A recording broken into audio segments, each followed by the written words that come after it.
What's up? My name is Johnny, and this is my Johnny. We are in the building, in the studio, right?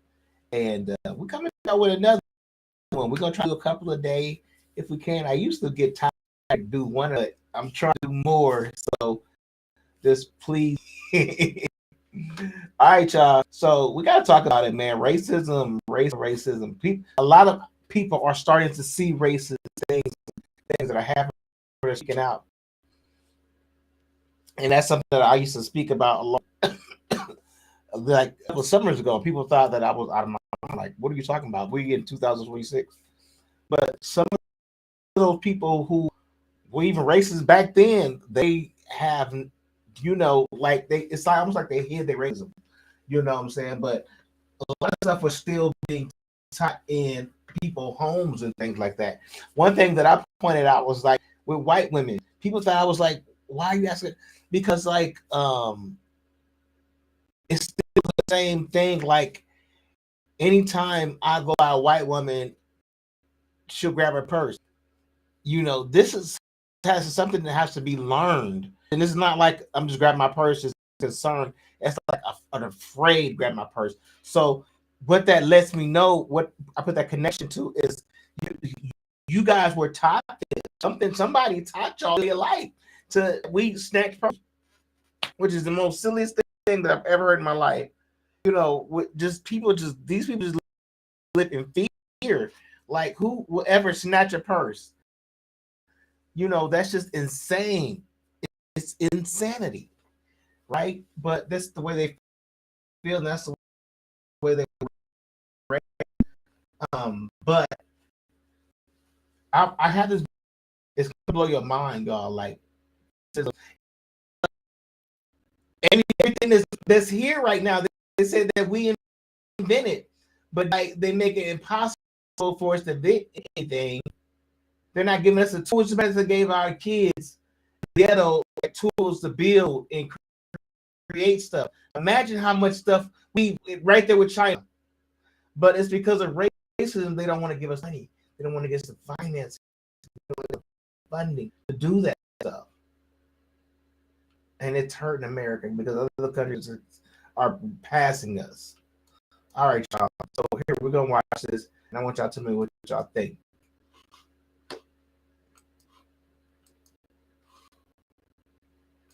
The racists and the white supremacists of today the same as those who fought to instill racism back then? J.D. Vance on July 5th, 2025, invoked blood and soil as the basis of American identity. Joe Biden is an avatar for the baby boomers.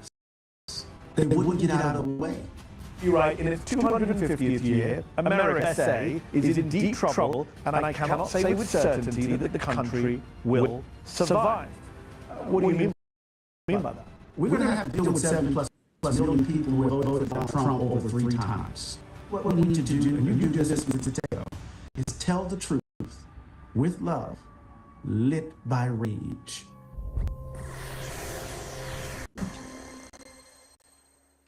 If you live in the US, you may be conflicted about celebrating its semi-quincentennial anniversary. That's 250 years.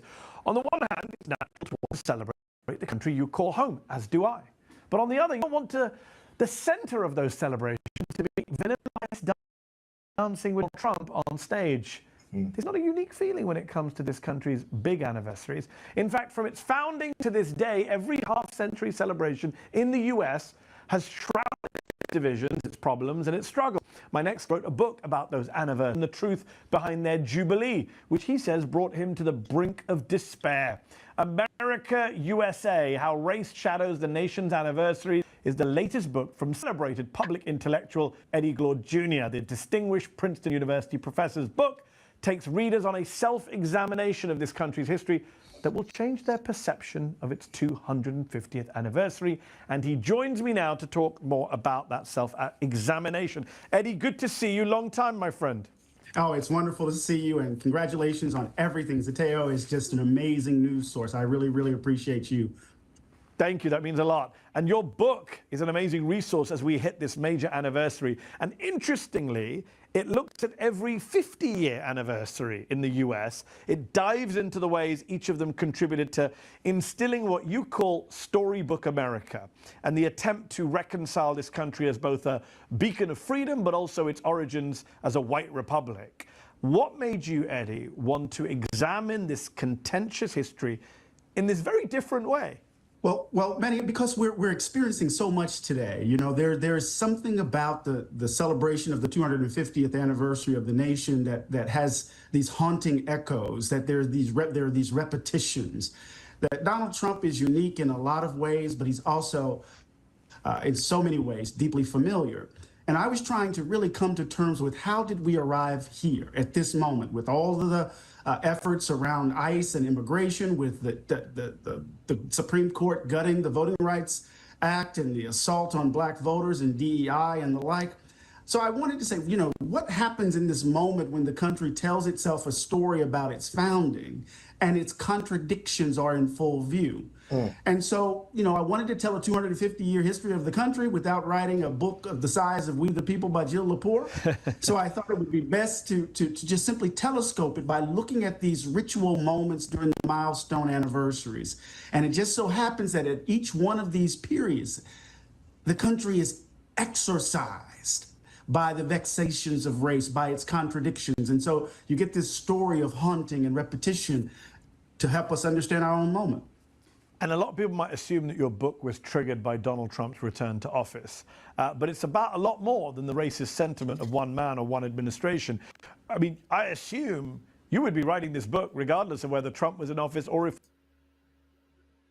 hierarchy that gives more value to being a white person than to being a different person of color. And part of what I want to do is to challenge this, because that's at the heart of the contradiction. The country imagines itself at once as this beacon of freedom, as you say, the creedal notion of America, but then it turns around and imagines itself as a white republic. That's all we have to do is look at immigration law from the first Naturalization Act to today. And remember what J.D. Vance said in July 5th, creed is not enough for social cohesion, for sovereignty. J.D. Vance on July 5th, 2025, invoked blood and soil as the basis of American identity. Yes. And that, to me, reveals the contradiction at the heart of the country. J.D. Vance's wife is the daughter of Indian immigrants, I should always remind people. Trump's return to office has caused many in this country to, in your own words, retreat into the safety and comfort of older prejudices that have long simmered beneath our way of life and now boil over again. Should Donald Trump, Eddie, leave the White House in 2028, and I'm not sure he will, but let's say he does, where do these Trumpian forces, as you described them, where do they go? How do they get released? How do we get rid of them? I mean, this is way beyond one man. This is the key question, Mehdi. I think it's important for us to understand that Donald Trump is an avatar for something much deeper. Yeah. You know, we tend to have these moments where we exceptionalize a particular figure and we think that's all we need to do is to get rid of that person and everything will be well. That's a Hollywood approach. Yes. To the country. And we've never really removed the tumor that causes so much of the illness of American life. So we're going to have to deal with 70+ million people who have voted for Donald Trump over 3 times. And we're going to have to deal with them by way of policy. And we're going to have to deal with them by way of, how can I put this, creating a society where racism has no quarter to breathe.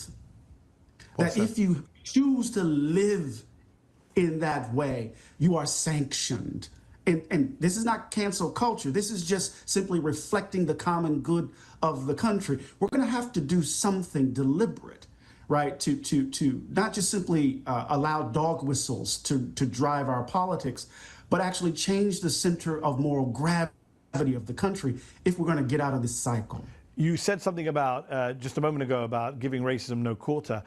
It reminded me of a tweet I just saw today, which I responded to. Congressman Brandon Gill, one of the more far-right members of the Republican caucus. This is a quote from Gill that he tweeted out today. "For years, Democrats have intimidated and silenced Republicans by calling us racist. That won't work anymore." And I just wonder, we have a Republican Party now that is leaning into the racism. Yeah, racist, so what? What are you going to do about it? The word has no meaning.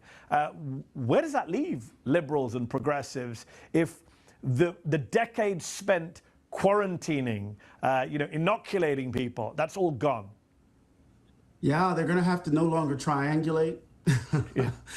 They're going to have to no longer think that all they have to do is to play to the middle. Yep. Try to avoid activating the racism of the right. Liberals are going to have to think of racial justice as something more than a philanthropic enterprise, something that they do for other people, as opposed to a value that animates our way of life. We're going to have to name the devil that has the country by the throat, Mehdi.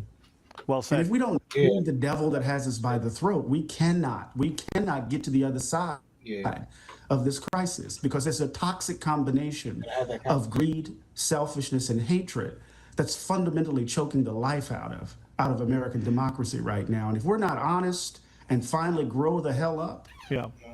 this democracy is in deep peril. What you're saying now reminds me of something you said in 20